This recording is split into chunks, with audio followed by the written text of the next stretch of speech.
Hey, how's it going? Welcome to the Taking the Lead Media Podcast, broadcasting from the island of Oahu, playing local and independent music here on the weekly. My name is Onofre, and welcome to episode 109. Thank you for tuning in and checking out the episode. It's a special episode because of a guest. Jordan of Vultures United is on the show. Been a fan of the band for a while now, and he was kind enough to take some time to do this interview. A little bit about the band. Vultures United formed sometime in 2007 and are currently a four-piece. They have several EPs out, now two full-lengths, and a covers EP.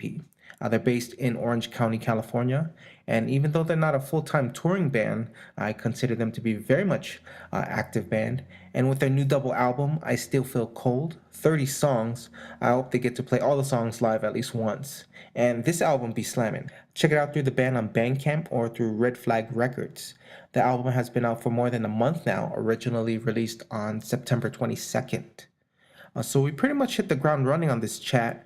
Jordan was really insightful, talked a lot about the new album and some challenges that came with recording it. We talked member changes, the new lineup, we get into the Girls EP, some song meanings, and a whole lot of other stuff. It was awesome. So here it is, my talk with Jordan of Vultures United, here on the Taking the Lead Media Podcast. So you're in Anaheim, right? Like, how do I you? work in Anaheim. I live in Fountain Valley. Oh, okay, right on. Yeah.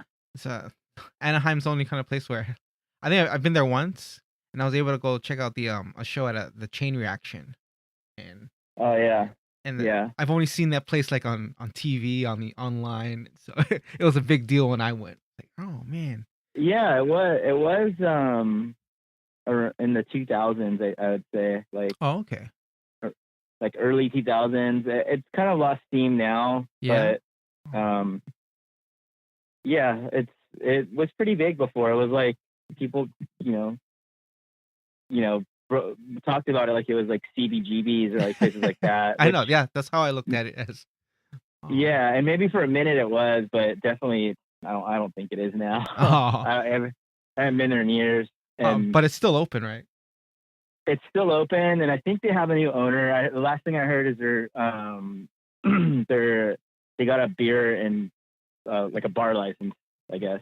Oh. So they're gonna Okay. start serving alcohol there. Yeah, Oh, okay. which will help. I mean, I think a lot of people my age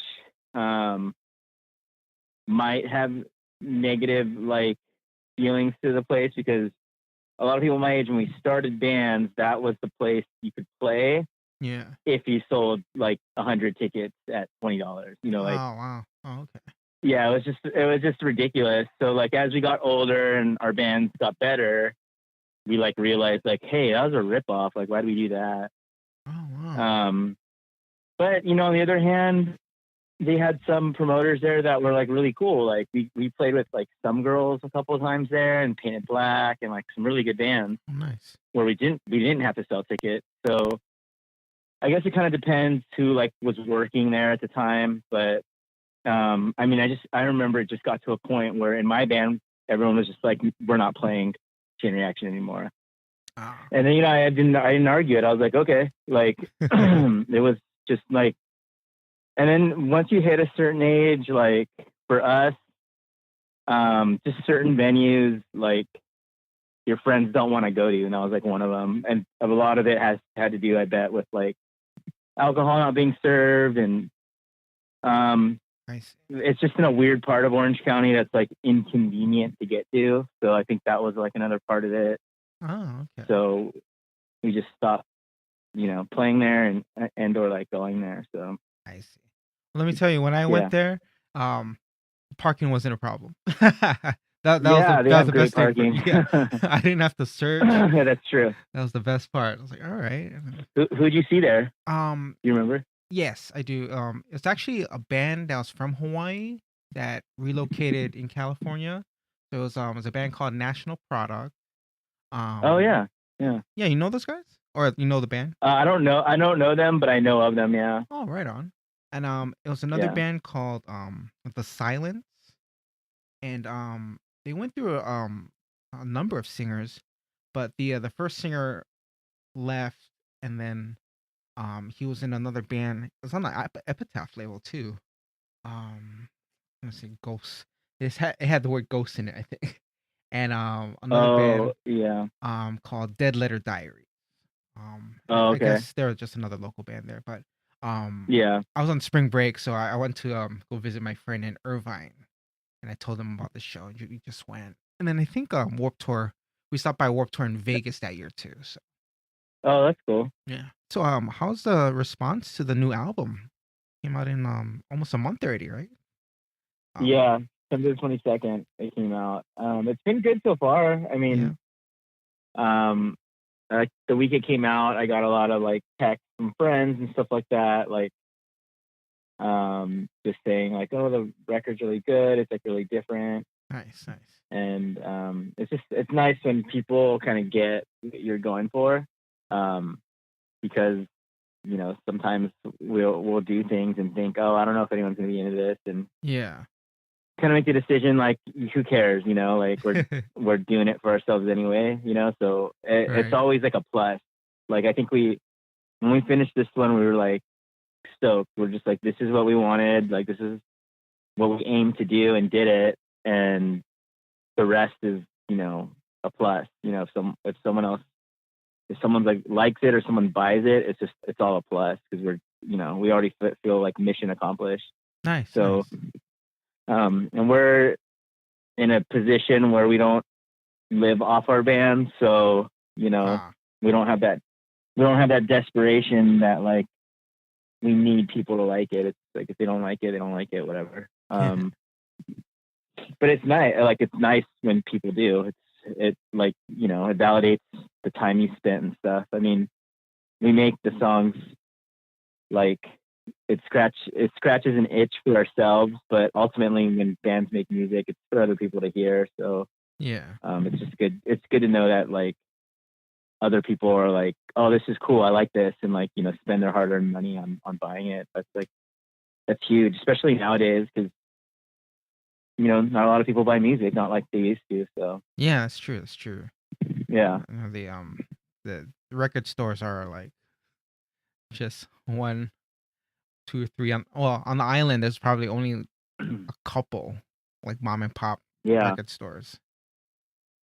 yeah, it's tough. I owned a record store in Oh, nice. 2001. Oh, okay. Yeah, and now it's kind of like the worst time to make one, because like Napster had just come out.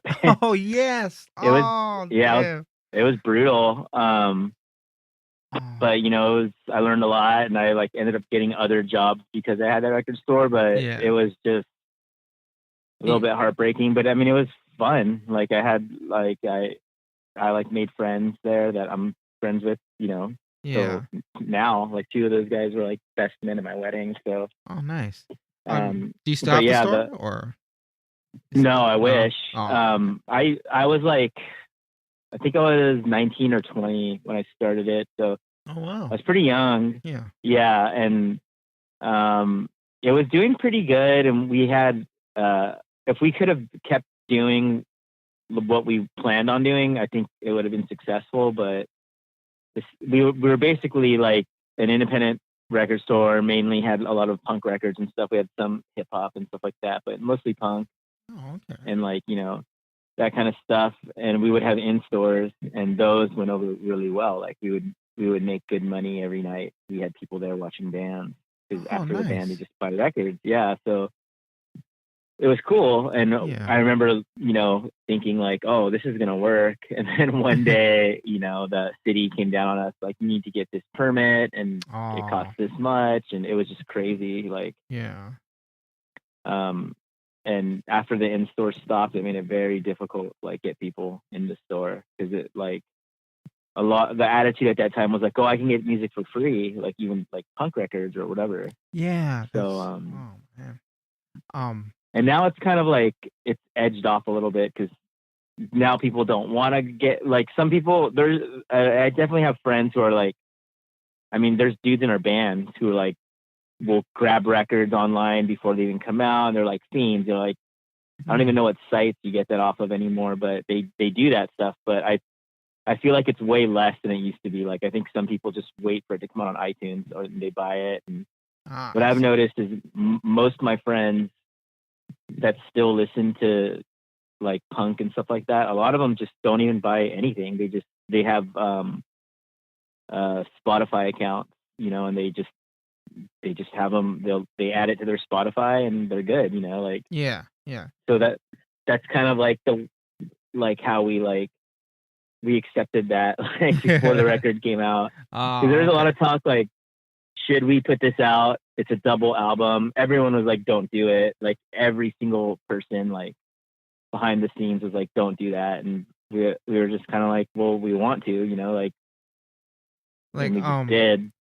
Like they didn't want you to release like just because it was a lot of material or just for Yeah, because it was a lot of material. I think it's a lot of things. A lot of material, like so it's just 30 songs is a lot. Right.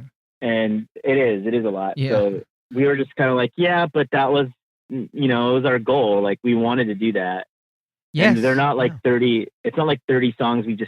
The first 30, like there's stuff we like threw away and like we think they're like 30 legitimate songs, you know, like yeah. we don't feel like there's filler in there. So like, so there's that sense. Yeah. Yeah. Cause well, I was digging through old emails and I ran into emails when I emailed you before for the it was back at the Kickstarter for girls. And yeah. and I remember you in one of the emails you mentioned because I asked I think about any original works coming out after girls, and you did mention a double album, and you're like none of the members know yet. And I'm like, oh wow. And when you released this was like, whoa, okay, so they were like he was serious about it, or you know, he finally came through with that double album. So that was really awesome, I thought. Yeah, because a lot of times when you present something to like the band or whatever, like a lot of times it takes like, I don't know, everyone seems their first reaction is like, no, we can't do that. And that's how it was with girls too. Like we just finished Savages like a year or two had gone by, and there was a bunch of lineup changes like always in our band. Yeah, and I was kind of like, I had this idea. I'm just kind of like, we should do this. Like it'd be interesting, and we can make it like an interesting listen. And I think I mentioned it to our guitar player, and at first he was kind of like so about it. And at that point, I thought like, oh, okay, if I can show them what it will sound like, maybe that will change. And I think it was maybe That's Not My Name, I think was the first one that I was like, because I told them the song and they were just like, that's going to suck. Like, that's not going to be good. And I got the idea because I heard them play it live. I think it was like an MTV Spring Break or something, like when they still did those. And it was like the Ting Tings playing it live, like outdoor. So it was like they were using real drums and this and that, and it just sounded so punk and like primitive to me. Like it sounded so good to me. I went out and bought the record, and I was a little bit disappointed because it's a lot more like, you know, it's a lot more radioed out, recorded in the studio and a lot more electronic. But I wish I had a live version of that because it just sounded great. So I was kind of like, well, we should just do a cover of it. And it was one of those songs I'm like, that'd be kind of corny to like just stick it on a record as our cover. So I kind of had this idea. I just had other ideas for songs, and I realized they were all like sung by women, performed by women. So I was like, just girls' idea. So I think after That's Not My Name, and maybe Salvation from the Cranberries. Yeah. That was a really good guitar cover. player. thanks. I think our guitar player and our bass player were like, yeah, this is gonna work.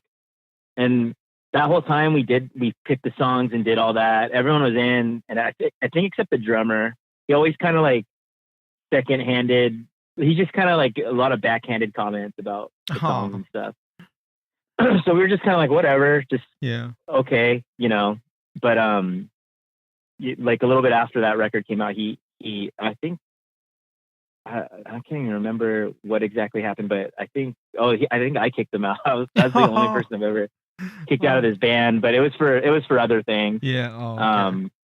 But he wasn't on. He just had really negative energy for stuff and wanted things to be a certain way. So, once you have someone in the band like that, it's fine. But he was like booking shows and canceling them last minute and canceling practices and stuff like that. So when that kind of stuff happens, I called the rest of the guys. I'm like, what do you think? And they were like, yeah, this is not working. So I see. it was time. But then out of all the band member changes, I think that's the only one I like had a hand in kicking the person out. Like, oh really? Wow.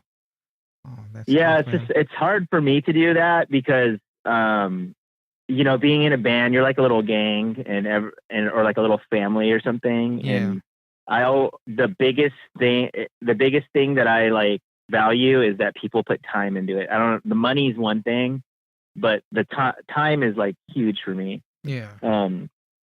So whenever people have been kicked out or whatever, I would argue against it because I'm just like, dude, that guy drove out here from LA every week to Orange County to practice or whatever the case was.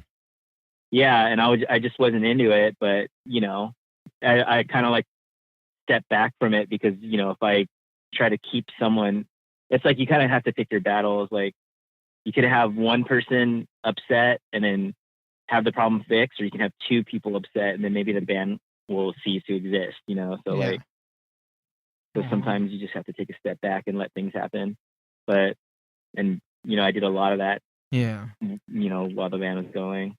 But so with the new record, I Still Feel Cold, it was kind of the same thing. Like I had already had a lot of ideas for songs, and they didn't sound like Vultures United songs.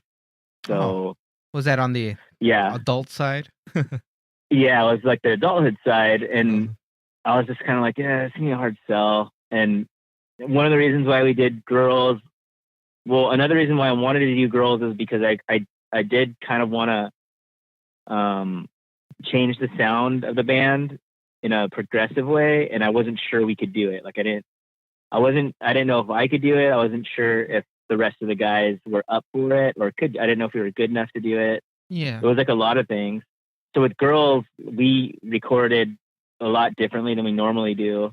Yeah. Use a lot of different instruments and things like that. And it to me, it showed a lot of like growth. So after that, I was like, oh, we could definitely, start moving a different direction. And try something different. And so when it came time to write the new record, I had that on my mind. Like, let's try different things. Like, let's try, let's do a song that kind of sounds like the Pixies or Nirvana or whatever. So we started kind of doing that. And then there was a clear like divide. Like some songs sounded like this and some songs sounded like that. And I was kind of like, we should just do we should do a double LP and this and that. It like turned into the monster it ended up being. Would you consider I Still Feel Cold? Is that your magnum opus? For me, yeah. Yeah. I don't know about everyone else, but for me, yeah. Like we put in the most work for sure. Recorded the longest, spent the most money. Like when you record a record, I mean, money is always an issue. So you like record it, and then some things you live with, like that didn't go your way, and then some things you're able to fix in there. So like every recording, there's always like a thing or two where you're just like, damn, I wish I was able to do that or whatever. Yeah. But with this one, we straight up recorded the song "She Never Sleeps" at the wrong speed. So and that's the final version on the record? No, we went back and we were done recording, and like it's weird because we should have listened to our record like Paul Miner, the guy who records us. Yeah. On day one, he's like, let's do everything with a metronome, like so that everything's on time, right? Like so basically the drummer has like the beat in his head that like a computer is like beeping into his ears so that he knows he's on time. And you know, there's good things and bad things about that. The good things are your songs are on the right time throughout the whole song.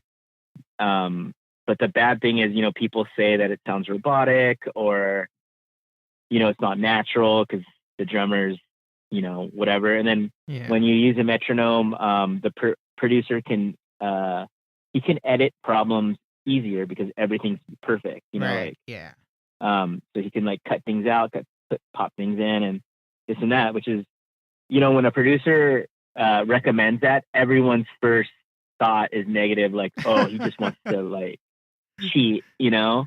But man, when you're paying for your own record, you want to be able to like fix problems. So for certain songs, we did use it, like the harder ones, and then there's other songs where a drummer's like, "No, I don't need it," and a lot of those songs worked out great. They're fine, they sound good, but that one was one no one caught for whatever reason. When you're in the studio, you're just really, really nervous. Like you're just trying to get things done. And we had 30 songs like breathing down our neck. So we were just trying to be like, when we go in, even from our first 7-inch, like we've always been over prepared. Like we tried to like, everyone knows their parts. No one's going to do anything new. Like everything everyone plays, we've heard before, like no surprises. Like we try to keep that to a minimum because we don't want to be arguing in the studio and like everyone just does their part. So for She Never Sleeps, like we just all missed it, I think from nerves. And then we realized it was the wrong speed. And our guitar player at the time when we were recording was just like, dude, I don't know. I'm bummed. Like this song's like one of the better ones. And we like, it just sucks that it's the wrong speed. It sounds weird. And I agreed. I was like, dude, it's like one of my favorite songs because I'd written it. I'm like, it's one of my favorite songs straight up. Yeah. Like, I'll pay to go back in. So we just made the decision. He was just like, I'll pay half, I'll pay the other half. And we just went in and re-recorded the whole song, like new drums, everything. And Paul tried to fix it, like with the original recording. He went in there and tried to fix it, and it just sounded bad. So he's like, guys, either you leave it off the record or you record it all again. So we recorded it all again. Yeah. Yeah, I really like that track. Yeah. Oh, thanks. Yeah, that one was a cool one. Like, and you know, like I had a question for us, about we're like that. we made it. Yeah. Just because it's on the adulthood side, and I did read a previous interview you did about the record, and yeah, you mentioned your kids, and so I'm wondering, was that written like about like your child, just because? No, it was, no. Oh, okay. I think initially I thought because when you have kids, like lack of sleep is a huge part. You kept referencing of 4 being a.m. an adult. And so I'm like, yeah, you're like up, but that song's actually by my mom. Oh, okay. But I think the idea of the lyrics came from the lack of sleep my wife was getting at the time because my first son had some sleeping issues. So she was up at all times of the night. So I think just the chorus probably was like in my head, and then I like kind of made a song around it. But the lyrics and stuff, I had forgot I had actually written that about my mom because 30 songs, like. So when the record was done, I like was thinking about it, and I think my wife heard it, and she's like, "Oh, is that song about your mom?" I'm like thinking about it. I'm like, "Yeah, it is actually." Like, you know, like just initially thinking, I was like, "Oh, I thought I had written it about you," but listening to the lyrics, it's definitely about my mom. My mom has insomnia, and like she's had it all her life, so she always has sleeping issues. Yeah, I see. Wow. Yeah.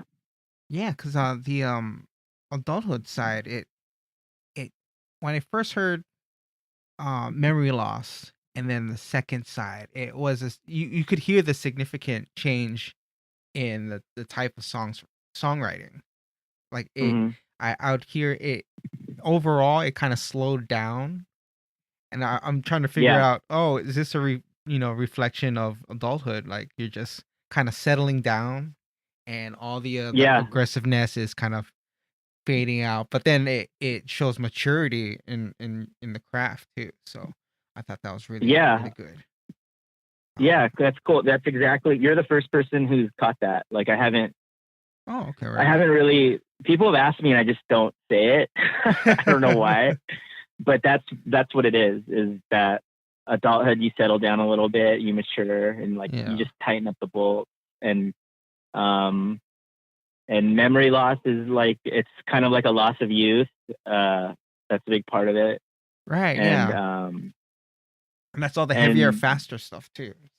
yeah, Like, oh, exactly. Yeah, that was kind of like the thought process.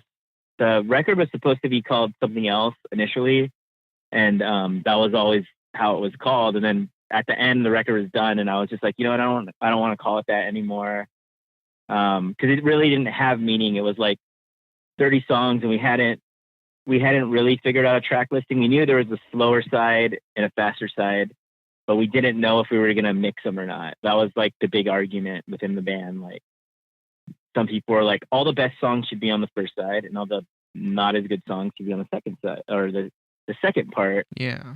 And I was kind of like, that sucks. Then why is there a second part? Like, you know what I mean? Like we shouldn't give, if you have that feeling about certain songs, why did we even record them? Like, For sure. so I told them kind of like, I have this narrative that I kind of had in my mind. Like, this is, what do you think about this? And I think everyone was on board. I don't think anyone was like argued it.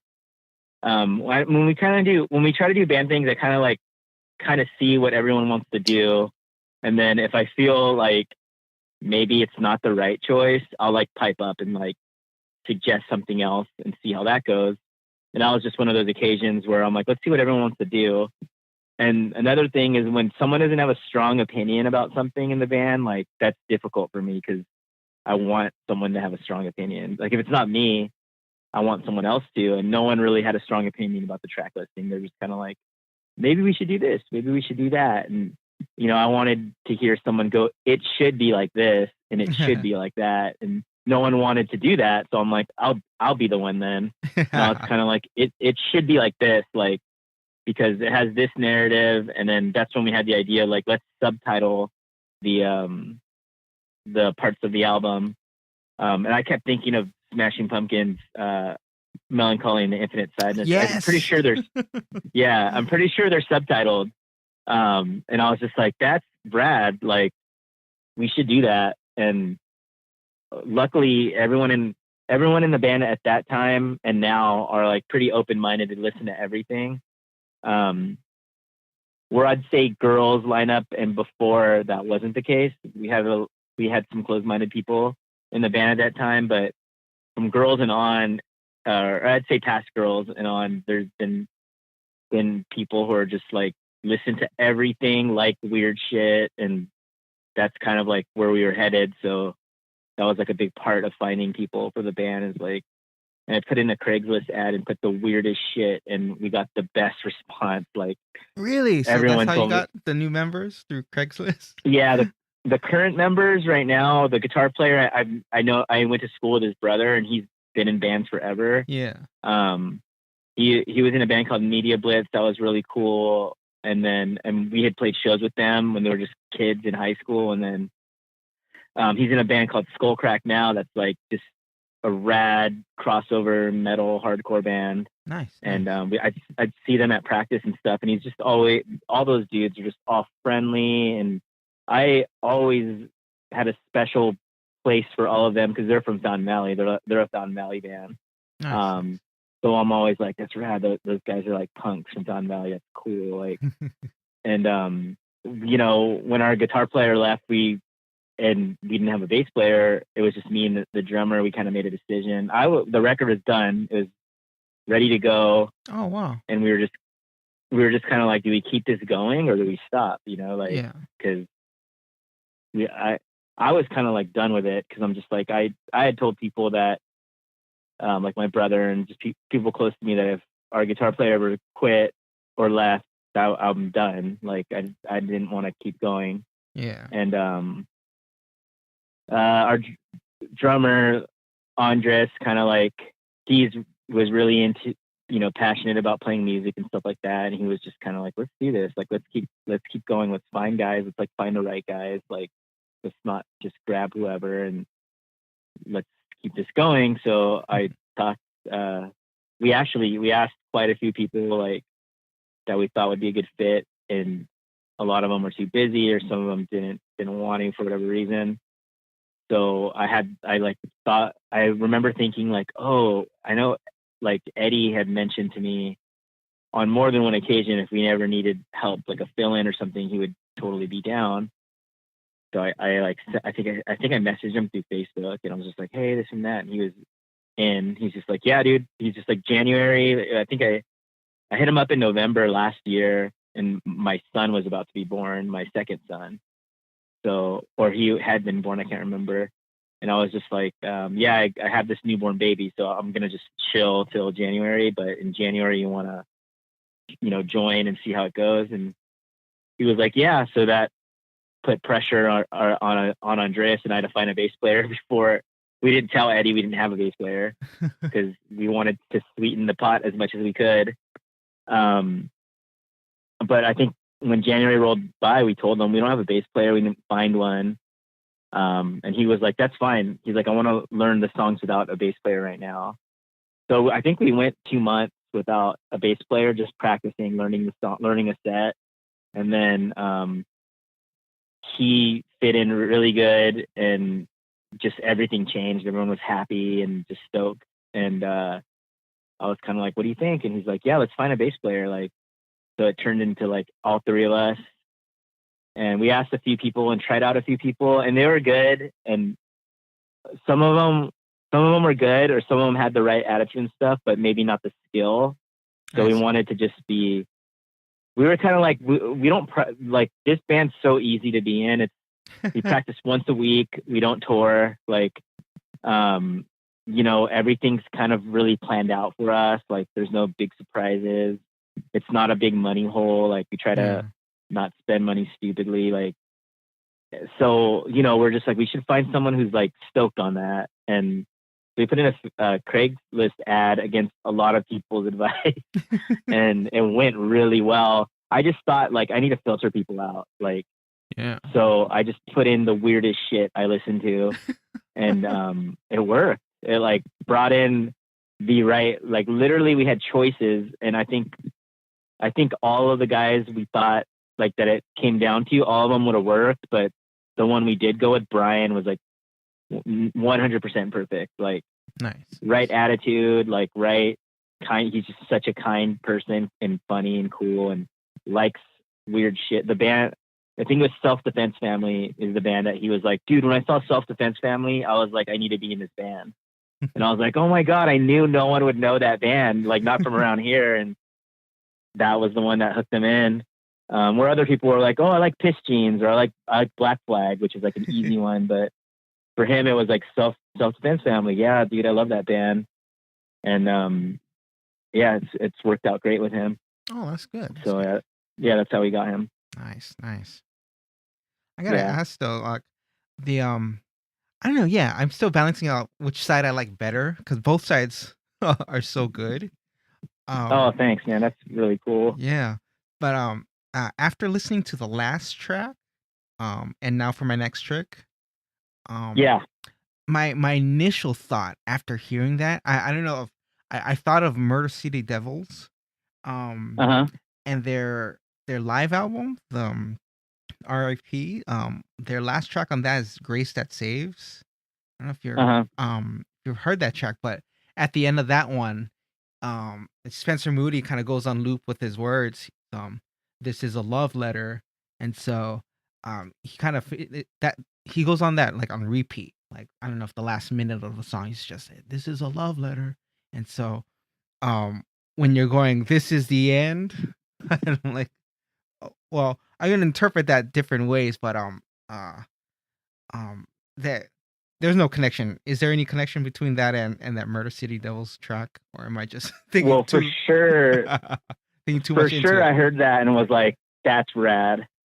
So yeah, I have that record, and it was that, because that was that was supposed to be their last show. Right. They're back from then.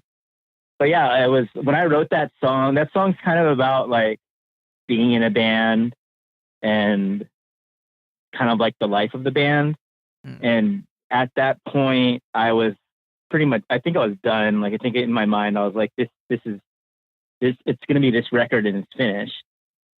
And there's this band called Swans that I'm really into, and they have a song, I forget what it's called, but it's repetitive and crazy. So I kind of basically ripped off Swans and Murder City Devils. I'm like, that idea is rad, and it's something, I don't know, I just like the idea of something repetitive. And yeah, that was long. Whoa.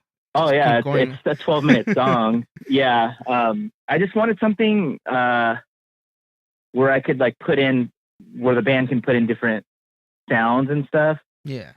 Because the record, the album is, most of it's just like, like bass, 2 guitars, drums. And after Girls, we used a lot of instruments and had a lot of friends come in, but I know we didn't want to do that because that was really stressful to have people come in the studio and do stuff, because everyone wants to hang out, which is natural. Like you think, oh, we'll go to the studio, let's hang out, and and then we'll record. Where we were like conveyor belt. We needed someone to do like, come in, do ukulele, get out, have someone come in and do the guitar, get out, have someone come in and do trumpet. And that's how we did it. So it was stressful because I forewarned everyone, hey, I'm going to be an asshole. We need you to get in and out. And everyone's like, oh, no, it's cool. But naturally they want to hang out and see, people record. Right. and the experience. And I get that. And like, I'm sure that's like a big part of how I was able to get so many people, because they were just like, oh yeah, I want to go do that. I want to see what it's like. Yeah. But that was stressful. I remember just being like a mess. Like, and I remember everyone in the band that was there was like, fuck this. But it was worth it. So I wanted to have that multi-instrument thing going for at least one song. And nice. I already had that idea, kind of like, oh, I want to kind of do something like Murder City, or kind of do something like Swan, and just have it go on forever, and have instruments pop in and out like an orchestra at the end, have all of them join together. So that's what we did, and it was crazy, and no one liked it while we were recording it. And I don't know if anyone likes it now, but Paul liked it, so yeah. I was like, let's just keep doing it, Paul. And I think at one point I went to the studio myself, and him and I just recorded me dropping a guitar case and over repetitively, and he like put that in there, and nice. A drill, and we just put in whatever we could find to make it interesting. Okay. Wow. That's yeah. Awesome. But yeah, definitely ripped off from Murder City Devils, definitely ripped off from Swan. Actually, I actually saw Spencer used to be in a band after Murder City Devils broke up the first time. He was in a band called Dead Low Tide. And okay. Yeah. They are amazing. They're really cool. And they kind of sound like Murder City Devils mixed with the Jesus Lizard. Okay. And they're just really aggressive and just straightforward. And I saw them at the Troubadour, and I saw them play a song and end it kind of like that, kind of like the RIP record, and it was like a repetitive thing. And I remember when I was like kind of selling the idea of how I wanted the band to sound like at one point, because what I noticed with us, like particularly playing live and being from Orange County, is all ages situation at the time was like pretty bad. So we were playing in a lot of bars, and people who frequent at bars, like, they want to drink and just hang out, and like, they're not pitting, you know what I mean? Like, it's just not, no one goes to Alex's bar in Long Beach and pit. Like, I mean, there's certain shows for sure. Yeah. But when you're not the headliner and you're us, like, no one's going like, oh, I'm going to go to Vultures and just pit, like, so we were at a lot of shows, like, where people were just wanted to hang out, and our songs to me seemed too fast. Like, yeah. And I was just kind of like, we're not in that age group anymore. You know, like we need to make something more natural, like beat wise and stuff like that. And we're all like big fans of like Queens of the Stone Age and Hot Snakes and stuff like that. So I was kind of like, you know, there needs to be like natural rhythm here, not just like fast, like play as fast as you can. And that was kind of like another thing. Like we want people to be able to like at least like toe tap with the drums, like, you know, like just stick to that root. So that's why a lot of the songs are like dumbed down on the new record, or I mean, for lack of a better word, but I mean, I remember when Eddie was familiar with our first 7-inch Dirt Hearts, and he was like, he's like, "What happened? You guys aren't fast anymore." I like laughed when he like joined. I was like, "Yeah." I was like, "We're old," is what I said to him. He like laughed. But yeah, I don't know if we would ever write songs like that anymore. I'm not sure. I gotta ask, the cover on "I Still Feel Cold," I guess is that supposed to be the same character as "To Live and Die in Gainesville," the guy in the coat? Oh yeah. Or like is that the same? Is that Death, or is that like the same? Supposed to be the same dude?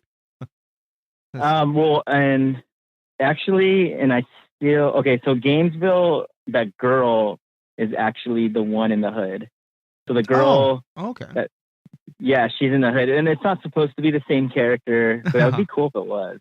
Okay. But it was just it was an idea that I had, and I don't know, I like the way occult images look and stuff like that. So like witches and shit, like this goth kind of looks, and vibes, and I don't know, I just wanted something plain but interesting to look at, and that's always kind of been the goal for all the album covers. Like, let's just do something that's like, maybe if someone's flipping through records, they'll stop and look at it, like not knowing what it is.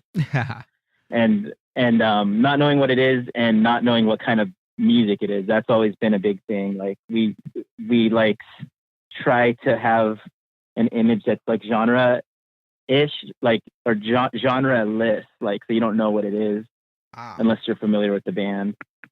Yeah, so like when I first saw that Savages album cover, I'm like, what is this? Because I think I ran into it on Bandcamp, and that's how I found you guys. I think it was through maybe like a Red Scare tag on Bandcamp. Yeah. And so I'm like, oh, okay, this is gonna be weird. But then and then I press play. I'm like, oh, okay, right on. That was kind of misleading, but and then I saw the like the Healers cover. I'm like, oh, it's the same dude. That's another one. I'm like, oh, okay, right on. And I think, well, I don't know if it was on Kickstarter. I thought you were gonna probably go for the same thing with the girls cover too. Like, we try. I mean, that one I try to. It was kind of influenced by this photograph that I saw somewhere, and I was like, oh, this is cool. And we added like that dude that's in the cloak, I guess, or whatever, on the Gainesville 7-inch. He's in a ghost like sheet, like in that girl's cover, like in the corner. Oh, okay. Oh, right. Yeah. That's right. Yeah, he's in there. After I had shot that photograph, I was like, God damn it, that door should have been another color, but because you kind of don't see it. But whatever, I got over it. I was just like, okay, cool. I'm not gonna do that. That was another thing. The album cover is another pain in the ass because I shoot those. Yeah. Oh, okay. And just getting model, it was fine when I was younger and my friends had nothing to do and they had more time to kill. But now it's like, oh, dude, I have to find someone. That's why a lot of times my wife's just on the cover because I live with her, and it's just like I annoy her and go, hey, let's do this, and she's like, oh shit, because it's like annoying. You're just like, do this, do that, and there's like lights and it's like hot. So that one sucked because I wanted the lighting to be perfect, and I would like do I'm not a photographer at all, but I'm aware that lighting's huge. Yeah. So in my house, there's certain times where the lighting was perfect, and I would just notice. So I started taking pictures and like testing throughout the day, and it was like 9 a.m. It has to be at 9 a.m. So I remember like calling all those chicks that are like all friends of mine and stuff, or friends of my wife, and was like, hey, what if I make you guys breakfast and have coffee and you guys all come in makeup and stuff and we're all black and they were all really cool about it. Yeah, that'd be rad and blah blah blah. So that's how it ended up being like a morning party with a bunch of 20-something. Nice, And nice. it worked out good, but it was stressful because I'm like, oh shit, I like wanted to do it fast. Like that's another thing because no one's the models, so it's like, and they're not getting paid. So Yeah. I just try to be funny and entertain them while I'm taking annoying pictures of them. So Right on. yeah, Oh, that's cool. yeah. Man. I gotta ask, on the album sleeves, do you have explanations or little trivia with each song like you did on Savages? Like, oh, their lyrics are about this and that. Like, do you provide any of that on I Still Feel Cold? I didn't do that. I didn't do that this time because I like kind of made a point to keep things simple with the song. And this was before the 30 tracks. Like as I started writing, I don't know, I just kind of I have no reason, but in my mind I kind of had like a feeling there was a disconnect with the lyrics. And I thought, I should just keep things simpler. Like I was like really into like Iggy Pop and the Stooges and like Hot Snakes and stuff, and like I kind of felt like I didn't have a lot to say, which like I started thinking that while I was writing, but as soon as things got going, I ended up having 30 things to talk about. But I just wanted to keep it simple because one of the things is the choruses. I wanted them to be really repetitive. Like that was my main goal, is to use choruses the way they should be, as in like hooky, and with that like having repetitive words. And I don't know, for me it was the first time I really did that, so it was like hard for me to like make like I think everything was so straightforward that a lot of I think most of the songs don't need explanation when you have the lyrics. Right. You're like, oh, this is what this song's about. Okay. Like where before I was like, particularly on Savages, there's a lot I was trying to say. Yeah. So since it was a lot within a song, it's hard to like, oh, what exactly is he talking about? So I felt like, oh, I should explain why I'm talking about this or that.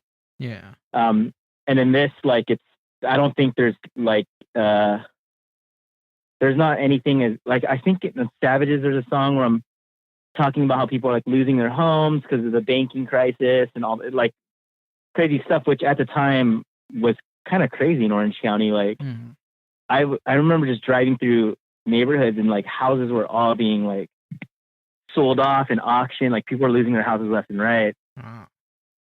So like, and it was all like that big crash. So I remember thinking like, dude, this is crazy. And for whatever reason, I got the idea to write the song, but I don't think there's anything like that song, like lyric wise, that I'm like singing about. It's more like social, like just easier things to like grasp with a set of lyrics. Yeah. I started writing like explanations, and I'm like, it just like, so it'd be like the lyrics and then the explanation. And it's just like, I remember thinking like, it's like the damn lyrics. Like I'm just saying like, oh yeah, this song's about this. Yeah, no shit, like.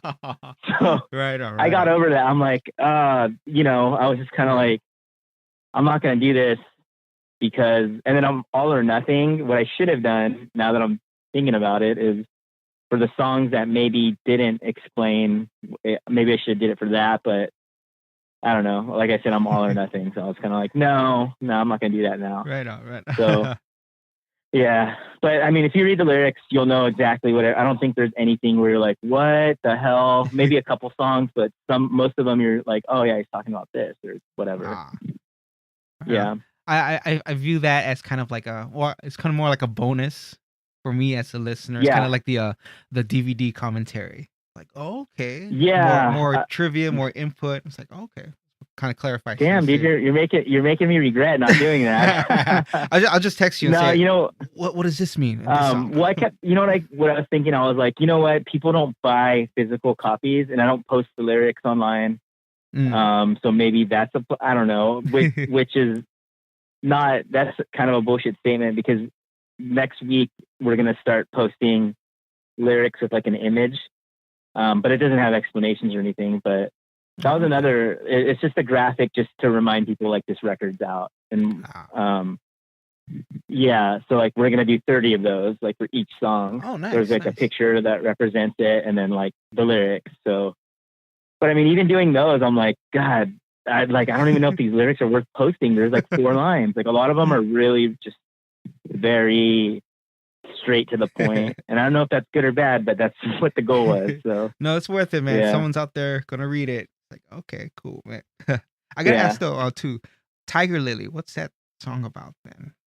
That song's about my wife's husband, or my wife's father, who he built the house I live in, Oh, okay, okay. and it's actually the house that my wife, grew up in, and all Oh, her wow. brothers and stuff. And he lives with us. Like, so at one point when we got married, we were living here, just like renting a room or whatever. Yeah. And he had gotten like ill, and he couldn't work anymore. So we had to make the decision, like, do we help them, or are they going to sell the house or whatever? So we made the decision to stay here and like take over the house Oh, and, nice. help them, retire and whatever. So they live with us, and we went through a couple scares for his health or whatever. Oh, He got pretty sick, and I remember thinking like, dude, there's like so much I want to tell him, or there's so much I didn't say, and it was difficult. I'm sure my wife, I haven't even talked to her about it now, but I was thinking, like, he was in such bad shape. I was thinking, I don't know if he's going to come back from this one. Like, I was thinking he was going to pass, and he didn't. He's still alive and everything, and he's Oh, doing much that's better. good. But I remember thinking that, like, dude, this is not good. And it kind of just was a reflection of like, okay, we're getting older. Everyone older than us is getting older, like my parents included. And it's one of those things where you like, maybe you have some regret for not like saying something, or, Yeah.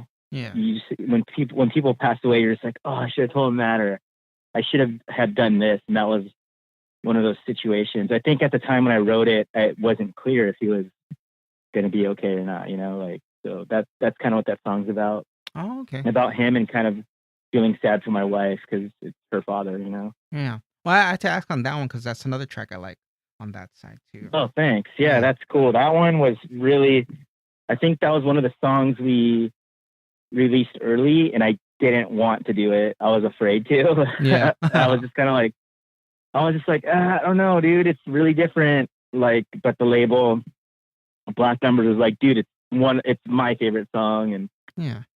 and that's, if someone has a strong opinion about something with the band, I go for it, because that's all I want, is like, I want someone to be like, no, dude, this is it. So I was like, okay, let's do that then. So, that's one of that song, Tropic of Youth. There's a couple others I get texts or emails from friends like, oh, this is my favorite song or whatever. And yeah, Nice, nice. it's cool. I'm glad you like it. Yeah, yeah, for sure, man. Yeah, and getting to that, the pigs are creeping. So when you release that, and I guess, honestly, I liked how you pointed out that it's not an anti-cop song, but an anti-shitty cop song. I Yeah. was like, oh, okay, yes, I'm glad. And then you posted that. I think it was on Bandcamp that you wrote what happened, that incident with that cop as kids. Yeah. I was like, well, that's gnarly, dude. That's It is crazy. gnarly. That's crazy. Like, I'll get in arguments with people that, like, stupid political arguments, like with like my neighbors or whatever, and they're white, and they'll just say the craziest shit, and I'm just like, dude, you have no idea. You have no idea what it's like to. I don't have an idea of what it's like to be white. I'm not white, but Yeah. I have an idea of what it's like to not be white. And, a lot of the time I have to like bust that story out. Like, dude, I have had a gun pointed at me for doing nothing. Like, Yeah. and I told this story to my wife when I met her. And when you hear things like that, you're like, that sounds pretty fantastic. Like, maybe like fantastical. Like maybe he's like, just spicing up the story or whatever. And Can't spice that up. you kind of get that. You see this like gaze go over someone's face. Like, I don't know if that happened, but one time when I was dating her, like we were driving, and I randomly got pulled over by a Southern Valley cop and totally got harassed for no fucking reason, and she couldn't believe it. She's just like, I just got fucked with, and they were just like, you look like you don't should live here. Like, you don't look like you belong here. I'm like, dude, I've lived here most of my life. Like, this and that. And I talked back a little bit, but I was kind of scared because they didn't have their guns out, but they started surrounding my car. Yeah. And there was like 4 cops, and they had their lights on, and it was on her street. So it was like really embarrassing for her, because like her neighbors and stuff like that. Yeah. Oh, wow. Then they're like, oh, yeah, we got the wrong guy. Bye. And there's like, no, I'm sorry, or we fucked up. They're just really, it was a shitty feeling. Like, yeah.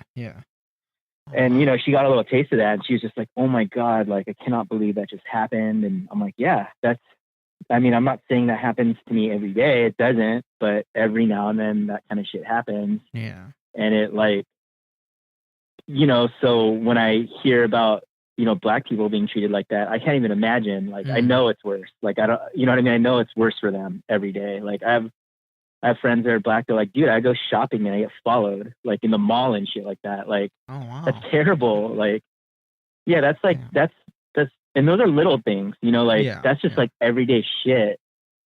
So, yeah. So like, I don't know, that I felt like I have to like tell people that story, because like, another thing, and I've been totally aware of it since I was like young, is I'm Mexican. I was like born here, but my parents were born in Mexico. But I mean, I have always never had a lot of Mexican friends or this and that, because I've lived in Orange County like all my life, and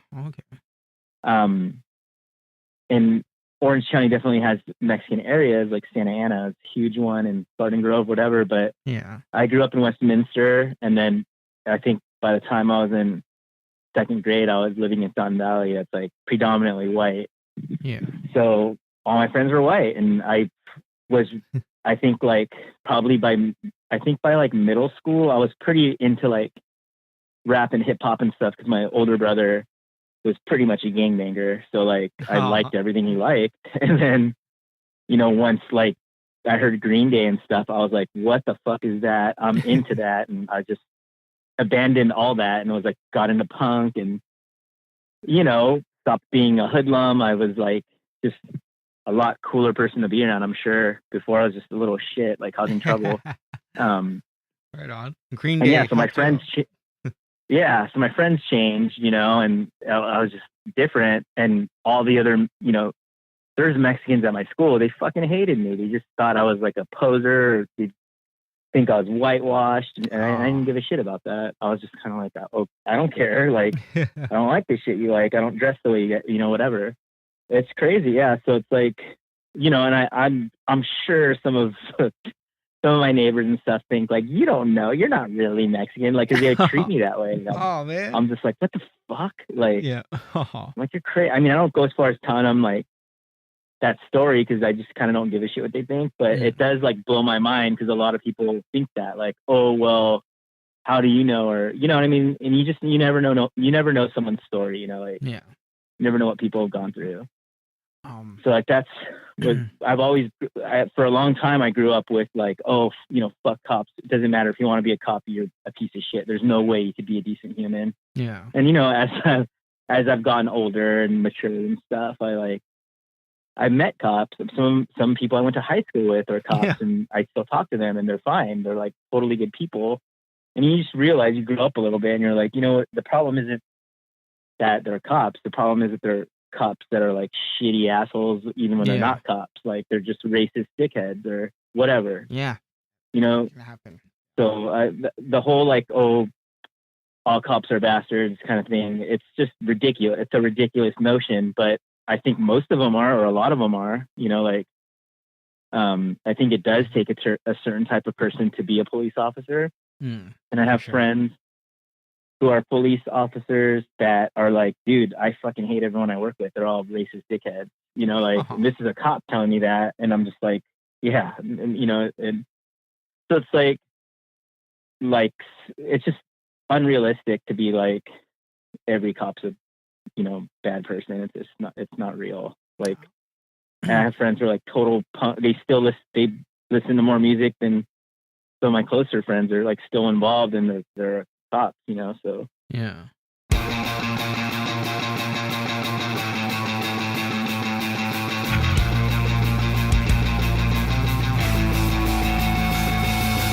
I got a feeling it's happening again. I just guess, suspended in air. What do you say to all the kids? Don't trust the police. Think of them as things. I feel like a race, and I'm in a daze. When you see a pig, get out of the way. I've got the feeling of a battle like the chest. I don't wish it on anyone. Maybe it's for the best. This world we live in, no one to trust. It's always been like that, but now it's even worse.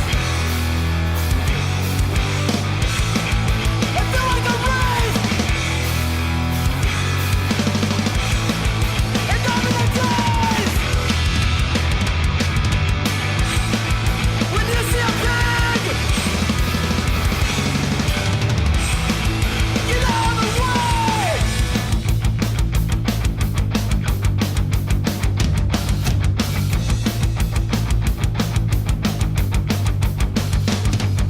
I wish you all good luck, and I'm throwing up my guns. I wish you all good luck, and I'm throwing up my guns. I feel like a ray, and I'm in a daze. When you see a pig, get out of the way. I feel like a ray, and I'm in a daze. Yeah. And I do have friends too, yeah, that are cops too, but I haven't spoken to them in a while. But I mean, yeah, it's Yeah. like they're good guys out there, I think. Yeah. So yeah, definitely. yeah, I mean, so yeah, I liked how you pointed that out. So it's like, okay, you're clear of that. So yeah, that's nice. yeah. For sure. I gotta ask on girls. Um, Mhm. let's see. The Army of Me track. That's one of my favorites on Yeah. there. Um, Yeah. and I didn't realize like when I hear you sing the lyrics, and I've heard Helmet's version. Have you heard Helmet's version of that song? No, I haven't. I want Oh. to check that out though. I didn't know if they had one. Yeah, it's actually really tight. It's almost just like a exact version of Bjork, but Okay. it's Paige Hamilton style. Like it's a really thick bass line, and it's that same speed as Bjork's version. Oh, okay. So, That's cool. I want to check that out. Yeah. yeah, and the vocals are heavier on that. But I didn't realize like Bjork is so angry in that song. Like Yeah. I didn't realize until you sang it, and then I heard the lyrics, and maybe it's just because of the music tempo, and it's just a change up. And I'm like, oh, I get it. Well, I get what Army of Me stands for now. Like, okay. Yeah. What she's trying to say. Yeah. Yeah. So I'm like, That was one of those songs. I'm like, that was one of the ones that I'd always thought. I've listened to Bjork since I was in 7th grade, I think, and I own all her records, like live Oh, shit, wow. like everything. nice. And like her other Sugar Cubes and Gling Glow and all this crazy shit that no one else likes. I like it all.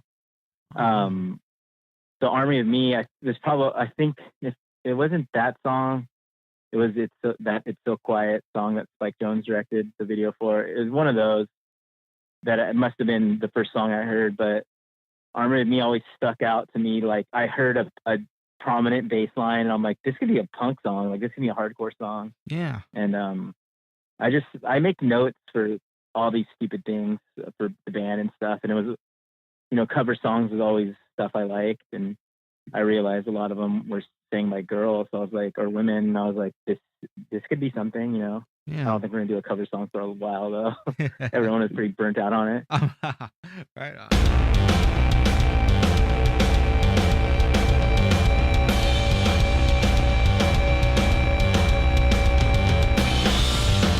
Stand up! You've got to manage! I won't sympathize anymore!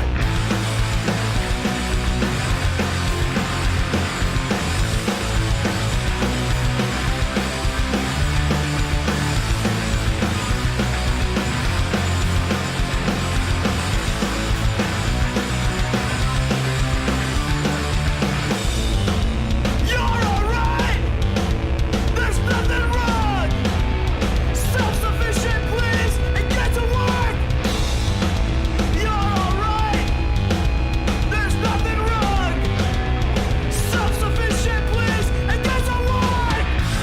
And if you complain once more, you'll need an army of me! And if you complain once more, you'll need an army of me! Army of me!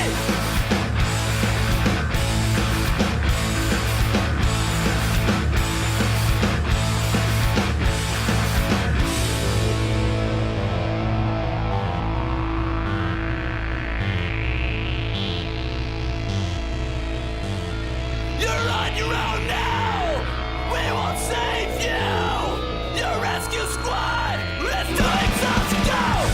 And if you complain once more, you'll need an army of me! And if you complain once more, you'll need an army of me! Army of me!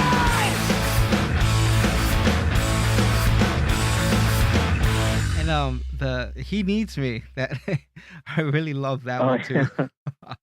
Yeah, that one. That's the one song. My mom, I think it was my dad. He's like, yeah, I don't like that one, and I'm like, it's fine. You don't have to like everything I do, but that was another one. I heard it, and I'm like, dude, this is like, I just heard the song in my head, and I'm like, this could be a hardcore song. Yeah. Which I don't even think it is. I don't know what it is. The It's- version we do. Right. I think it's more on the I don't say mellow side, but it's still catchy though. Still catchy, but Cool. it's cute. Yeah, a bit heavy too. Yeah, that riff Yeah, in the beginning too, and when the drums kick in, yeah, it's really solid. yeah. Cool. Yeah. I think you guys should do another. If you're gonna do another cover album, do Boys. That'd be cool. That'd be easy. Yeah. There's like so much stuff out there. Right. Yeah. Or more Spencer Moody tracks. Or you can do all Yeah. his projects. Yeah. Yeah, he's got a lot. He's up man. to a lot. One of my favorite albums from your older stuff, I'd say Healers is good. I really like Healers. And then there's Dirt Hearts. Dirt Hearts is really Uh-huh. good too. Thanks. Yeah. Jordan Needs a Life Raft. Yeah. I really like that track too. Cool. Yeah, that was one of the first big ones for us. First time I ever heard us on the radio. Oh yeah. Um, Oh wow. yeah, and BBC picked that one up. Oh yes, yeah. um, And you still have that. Is it the VVC sessions? Yeah.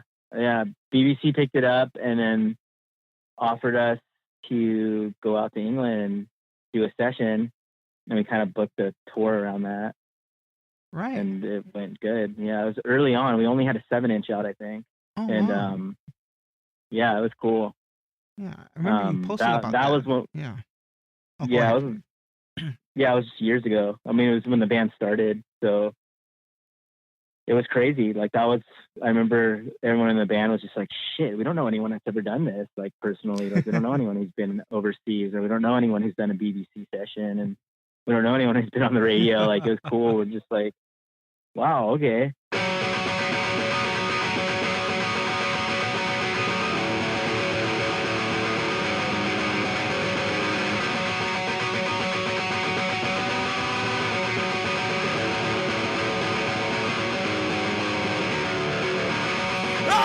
stuck in a hole. I need to get out.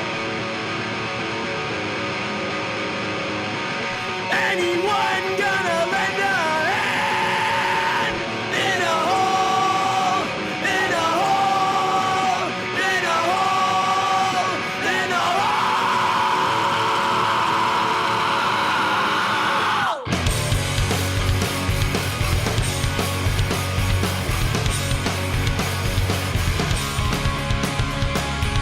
My back is broken, my mind is shut. I don't think I can take anymore. The depths of my fucking head, between bad school and work. I know I'm getting over it. And I'll try to really change my life.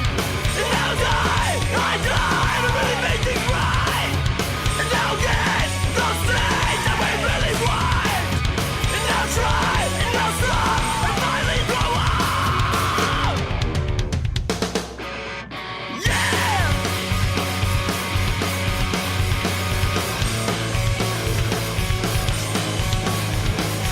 I'm gonna get those things we really fucking want.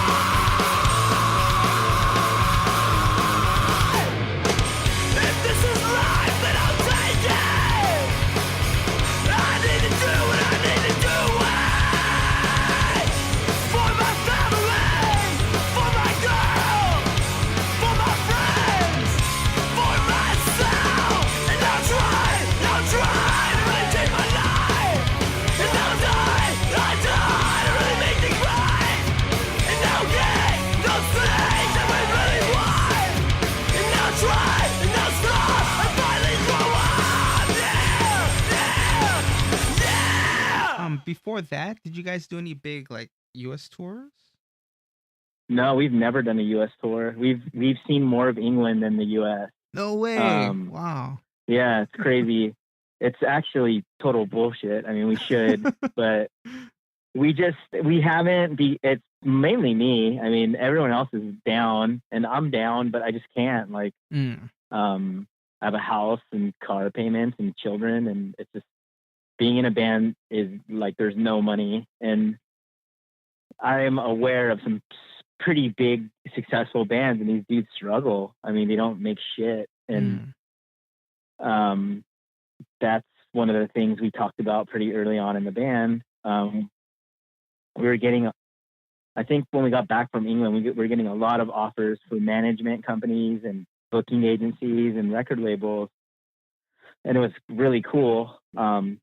And it would have definitely led us through a different path, but all of them wanted us to tour 4 months out of the year, 6 months out of the year, and I couldn't do it. I mean, I remember one of the managers particularly called and was like, yeah, you know, like everyone at the Reading Leeds Festival is talking about you guys, like, and that's why I'm calling you. I got your number from this guy, and, you know, we want to sign you guys, and, you know, you guys will be on all the big tours and do this and that. And I was like, yeah, sounds good. Sign us up. I was like, let's do it. And she's kind of like, all right, so are any of you married? And I'm like, no, but I was literally planning a wedding, like, you know, setting a date and all that at the time. And I lied my ass off. I was like, no one's married. She's like, yeah, because if you have kids or you're married, it's not going to work. We need you guys to tour like 6 months out of the year or whatever. And I was like, okay, well, I don't know. I have to talk to the rest of the band and kind of figure this out. And she's like, yeah, you know, like she represented the Gaslight Anthem, and like, oh wow. I mean, when she emailed me, it was like Gaslight Anthem, Britney Spears. It was like her list of clients were ridiculous. Oh wow. And yeah, I was kind of like, okay. And I'm like, let me talk to the band. And she's like, I'm going to hit you up on Facebook and this and that. As soon as she saw my Facebook, she knew I was like engaged and all that. And she called me and she's like, dude, we can't do this because we need you to be single. Like, this is not going to work if you're going to get married and stuff. And I was like, yeah, I get it. You know, you're going to put money into us and this and that. Like, there's no way. Like, I mean, of course people do that. They're married and have kids. Yeah. And tour, but I think when you're a new band, that's very difficult. Like, so a lot of them didn't. Well, for her specifically. She was just like, yeah, this isn't gonna work with what we have planned. And I'm sure it was hit the road for 6 months and try to get famous, like try to get big.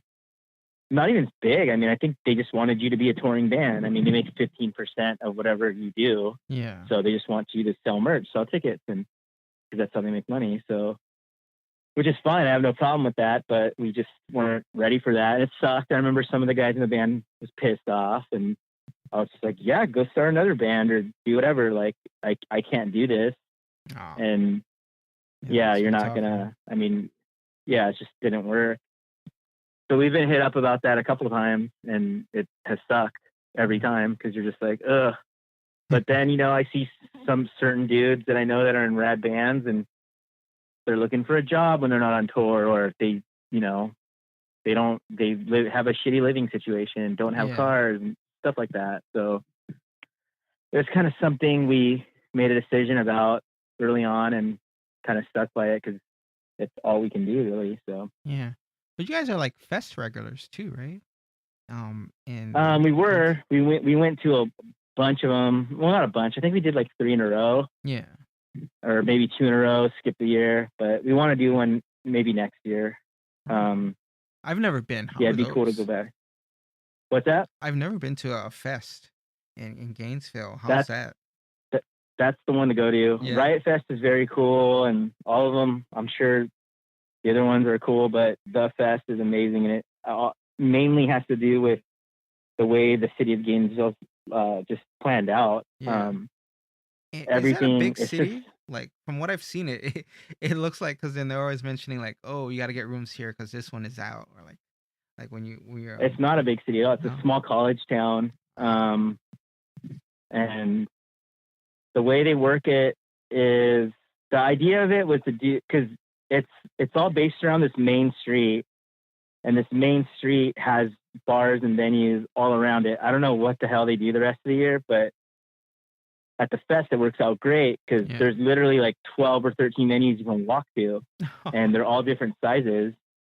So like they book accordingly. So the big bands go into big theaters, and little bands go into smaller ones, and they make up some really and they have some like the Atlantic is such a rad venue. Nice. I mean, it's like a middle-sized venue, like a Chain Reaction type size venue. And it's Oh, fucking okay. rad. Like we would love to play there. But yeah, it's the bands they book, the people who run it, and I think the main thing is the city. Like that couldn't be done anywhere else. Mm. Like you'd have to drive to get to another venue. You can literally walk everywhere, and there's like cool food places, and yeah. And they Nice. do it on a weekend where I think it's the University of Florida. I think that it's next to or whatever, but they do it. They always do it the week where the Gators play another Florida team. Oh, So- okay. Seminoles. So the thought process is that all the jocks leave and all the jock followers leave the town, which they do. It's dead, and Wow. it's like so they do the fest, and it's all punks. So when you go, there's like literally punk rockers everywhere. It's amazing. It is the most tribal, like beautiful thing I've ever been to. Like Nice. where you're like, this is my people, and they're everywhere. They're like serving you food. They're working the venues. Yeah, I've It's seen like- footage, man. It looks so much fun. It's like, oh my god. It's fun, and I remember. I think It's it was the just last year I went. 3 days, Most right? of the bands. It's Friday, Saturday, Sunday, Okay. and then they do Thursday in Orlando. Oh, wow. Okay. We're somewhere near Orlando, and they call it Pre-Fest. Yeah, it's amazing. It's really cool. So with this one band, with the lineup I'm in now, it would be really fun to go because everyone's really close and cool, and I know that the 3 of them haven't been. So Yeah. it's just me. So like, I think all 3 of them would like get their mind blown. So I really want to do that. Do Like it, man. with them, it'd be cool. Yeah, it'd be cool. So we'll try for next year.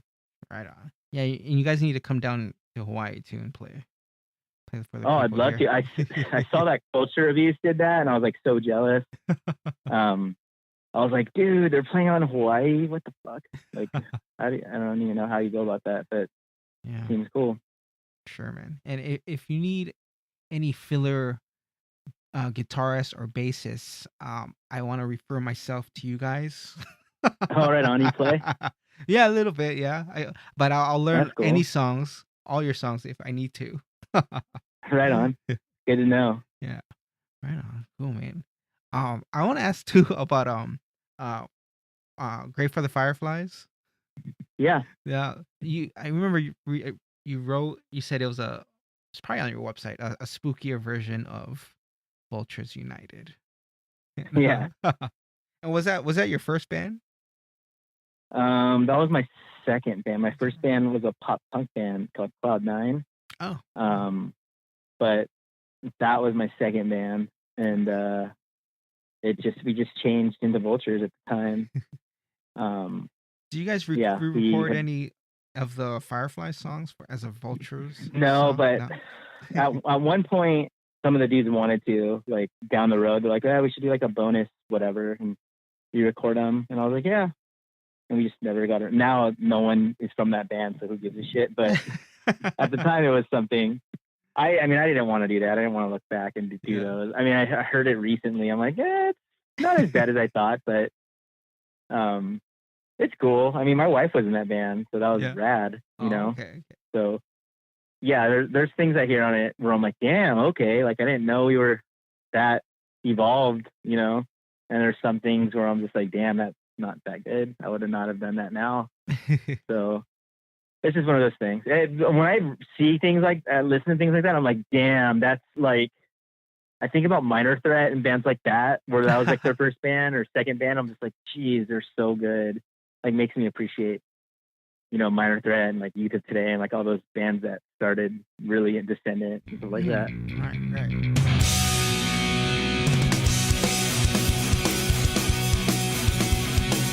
Getting yourself be killed. The film of my vision. I'll drink my courage, oh yeah. The sailors holiday, yeah.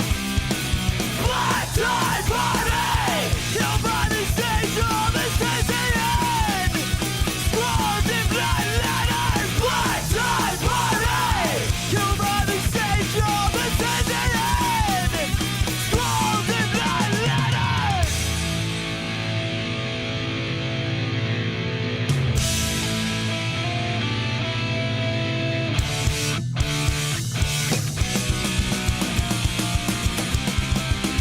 Let's go!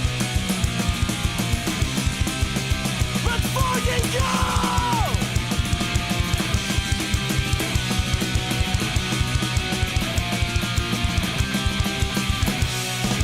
Perfect rises and falls like angels driving tongue against this damnation, oh yeah!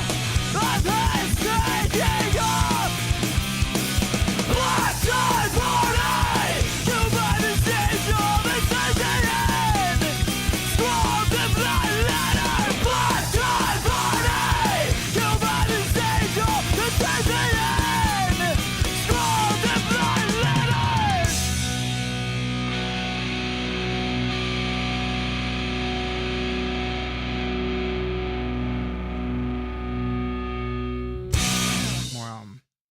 More angst filled, maybe. Yeah, they're just like good. I mean, I listen to it now. I'm 36, and I'm just like, dude, this shit rules. And they're like written by kids in high school. Right. So, Well, yeah, man. I really dig the new album, and cool. it's great Means a sounding, lot. both sides. Yeah, Memory Loss and Adulthood. Um, I want to say too. Yeah, I hope this isn't like. I get scared when bands release like double albums because I want to say it's like, oh, it's the times that it's okay. It's dying down, but I hope not. 'Cause, Yeah, no, you know, that's part of the thing. I was like, I think when we were writing it, I was kind of thinking like, this is the last push. Like, this is it, you know? And I think I had that in the back of my head for a while. But I think with who we have in the band and stuff, and everyone's just pleasant to be around and everyone's happy, and when we practice, it's fun. everyone's talking about writing new music, so I'm sure, like, I would bet that there's going to be more. For sure. Yeah. With this Oh, much material, you guys got a lot to share still, too. yeah, That's a good thing and about a that's double how I album. felt too. Yeah. Yeah, I mean, I think in the beginning of the summer, drummers like, let's write new songs. I'm like, dude, the new record's not even out yet. Like, I don't even want to think about new songs. And now when the new record's out, he's like, let's write new songs. I'm like, all right, I just give them excuses. Let's get the record release show out of the way, which is out of the way. So now we're just kind of like, oh, when we get our next show booked, we'll start, messing around, and that's kind of like where we're at right now. So Right on. How's the show I last think week? it'll happen. It was good. It was fun. It was in a super underground place where the address isn't listed online, and it's super punk, and reminds me of this place called Coos when I was a kid that was, run independently and no bullshit, just a cool place. Yeah. And this place was really cool and really punk and political. Like, they have like fanzines everywhere, women's rights and all kinds of rad shit. And I remember being there and going, this is like needed. And I'm trying to like appreciate it, because good things like that don't last. Especially because they have an illegal bar that they have in the place. It's not even supposed to be a venue. So it's an illegal venue and an illegal bar, but it's amazing. Yeah. It's like all the bands that played were just like, they're just like, how the fuck does this place exist? And I'm like, yeah, it exists, and it probably won't. So enjoy it, Right. I know how it goes when good things like that happen. Someone fucks up and the cops get involved, and it's done. So Ah, I hope that's not the case, but this yeah. place is rad, and the turnout was good, which I was nervous about because we shouldn't be headlining anything, but it was good. A lot of friends came out and people, and it was good. It was a good show. Right on. That's awesome. Yeah. Any upcoming shows for you guys? We're working on a couple, but they're not done. They're not for sure, so I shouldn't say anything. Oh, okay. But just local stuff. I mean, we should be going out to San Francisco soon to play out there. Nice. And I don't know. I kind of want to see. I got a kind of a contact for possibly doing something in Japan. Oh, wow. That'd be nice. Yeah. So we'll see if that happens. Wow. Have you ever been to Japan? Never been. My brother's been. He's gonna go again in January, I think. But Nice. yeah, never been. That, and then I kind of want to try to contact someone at BBC and maybe doing something in England again. So Oh, that'd be sweet. yeah, we'll see how it goes. It's like with these new dudes in the band, it's nice because it makes you want to push more, like, because they're stoked on it, So I'm like, oh, I want to do all that stuff we did. I want to do it again with these guys because they're like stoked and they're good dudes. They like deserve to like be a part of stuff like that. So Right on. yeah, so we'll see. Oh, it's kind of like a rebirth then. Yeah, in a way, yeah. Version. Yeah, it's a new version. Like, it's just, I mean, to not sound corny, but it's nice. You're just like, all right, these, because a lot of the times it felt like shit was wrapping up, like shit was in, like people didn't give a shit anymore. So I was kind of like, this is like, what am I doing? Like, this is just a waste of time and money. Like, and then, every record that's sold or someone says something, you're just like, oh, people do kind of care about this, and I still like doing this, so maybe we shouldn't. And these guys don't, they're putting in time Yeah. to like learn these songs and like want to hang out. Let's do this. So that's like the attitude I have right now. Like, yeah, we should just keep going. Well, that's awesome. Yeah, you got So, 3 guys with that drive, and in you too. yeah, So awesome, man. That's good to hear. yeah, Yeah, I like hearing things about that. The band still wants to keep going on. That's awesome. yeah. It's cool. Yeah. Cool, man. Well, right on, man. Yeah. Well, thank you for your time. Appreciate it for coming on and Yeah, for the thanks. podcast. Yeah, thanks for talking about this stuff. It's cool. Yeah, and yeah, it's finally nice to meet you, even though it's through a phone call. Yeah, yeah. No, nice to hear a voice finally. Yeah, right on. Okay, cool, man. Well, Cool. best to you, man, and new record sounds awesome. Thanks, Yeah. dude. I really appreciate it, and I'm very stoked you like the record and did this interview. So Cool, man. Right on. Well, have a good day, man, and take care. yeah, have a good one. Yeah. Yeah, I'll talk to you later. Later, man. All right. Bye. Bye.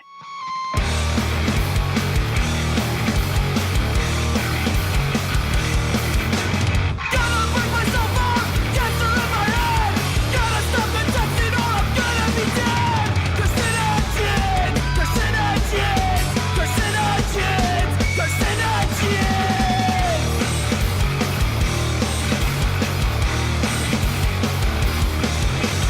Gotta eat much better like a vegetarian. If I keep eating meat, I'm gonna be dead. Carcinogens, carcinogens, carcinogens, carcinogens.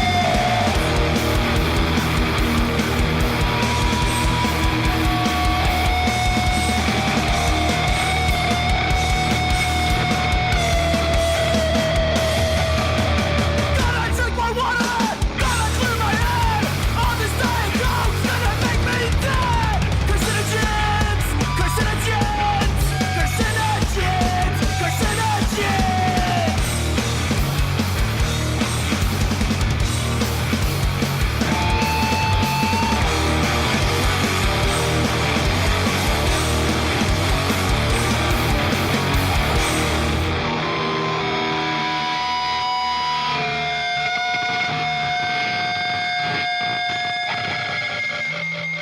All right, that is it. The song you just heard is Carcinogens off of the new album, I Still Feel Cold.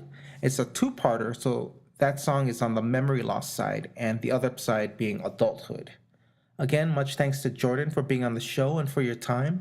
Be sure to check out Vultures United on Bandcamp, Facebook, and Instagram.